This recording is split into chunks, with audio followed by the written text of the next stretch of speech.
So, Yaring Platero po. Good day po. Ito po ay isa sa mga estudyante natin sa jewelry repairing.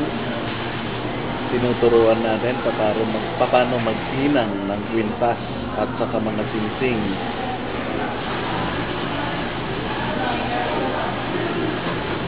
Mawala sa kanila.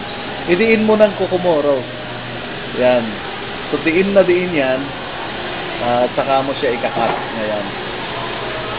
I-cut mo siya eksakto doon sa ano. Tatanggalin mo yung kabilang ring. Yan. Ang tawag dyan, yung pinaka-blade niyan, jeweler's saw blade. Yan yung pangputol. Ganito pala. Habang nagkakat ka, siyempre lalo na kung gold, ito ipapatong mo sa lap mo. Yan. Medyo mabigat siguro. Ayan. Medyo mabigat yata. Okay lang kaya. Ayan.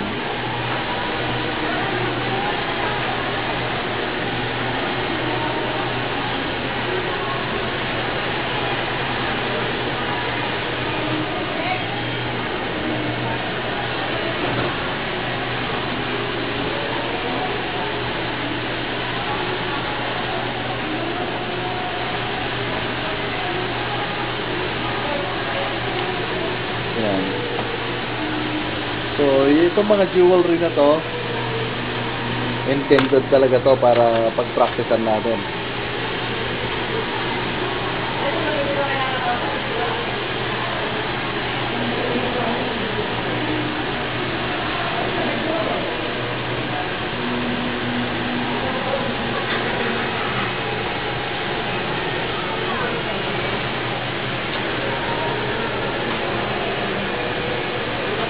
Saktong-sakto ba? Ay, nakatabi niya. Okay. Mukhang malaki yung naputol mo. Ito, hindi ka pantay. Tama lang. Pantay. Yan.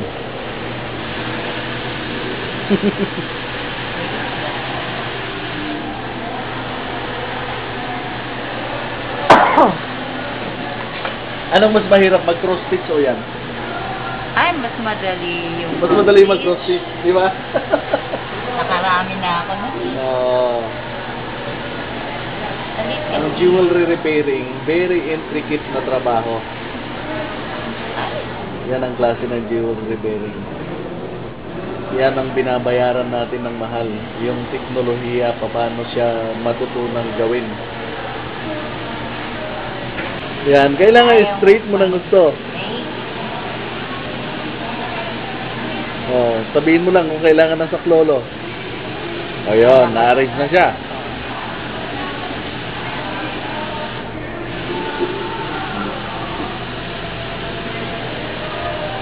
Tapos nagulo ulit.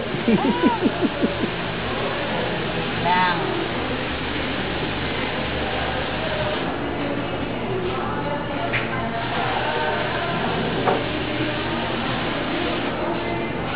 Tapos kung kailan, di ba, kung kailan nakakonsentrate ka na ganyan. Ate, matagal pa ba yan? May mga customer na gano'n. Ayan, nagulo tuloy. Ayun. Di ba? Ako, hindi ko sila pinapansin pag gano'n. Hindi ko sila papansin. Bahala ako maghintay dyan. Gano'n ako. Ayan.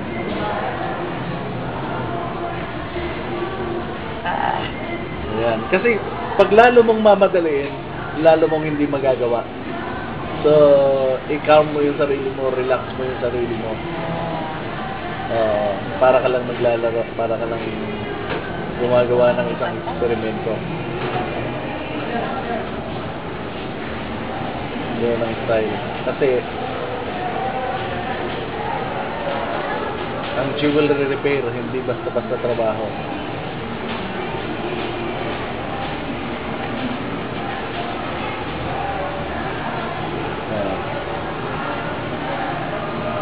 Mahirap talaga i-arrange.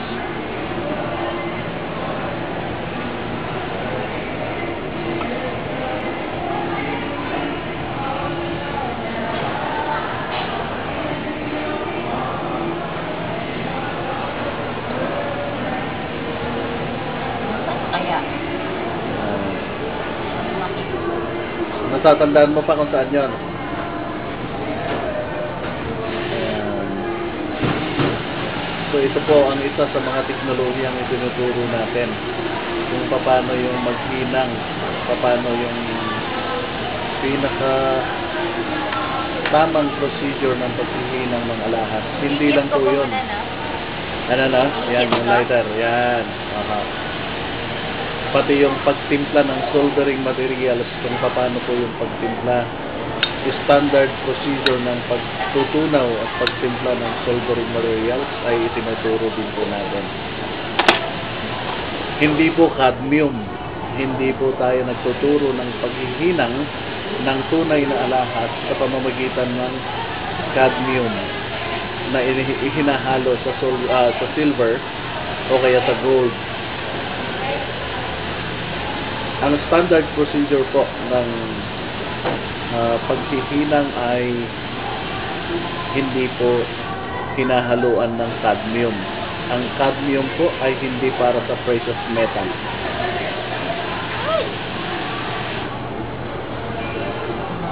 Mukhang na parami yung yung borax, no? Yan, sabihin mo lang kung kailangan ng saklolo.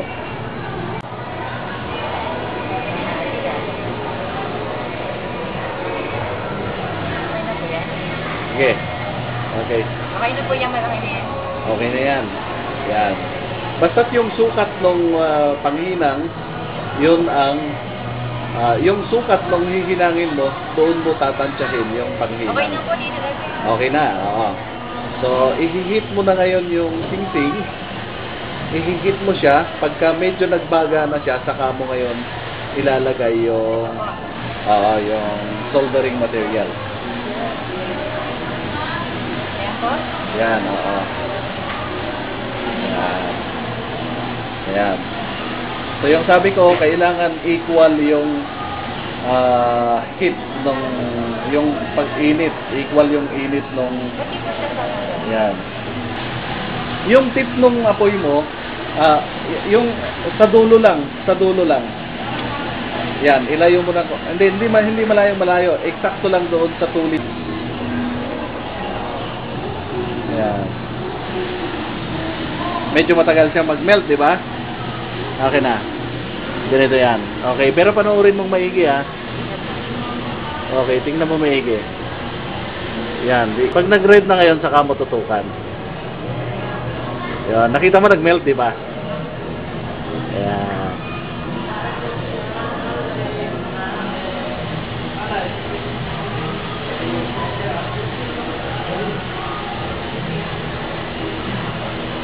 Yan, tapos na siya.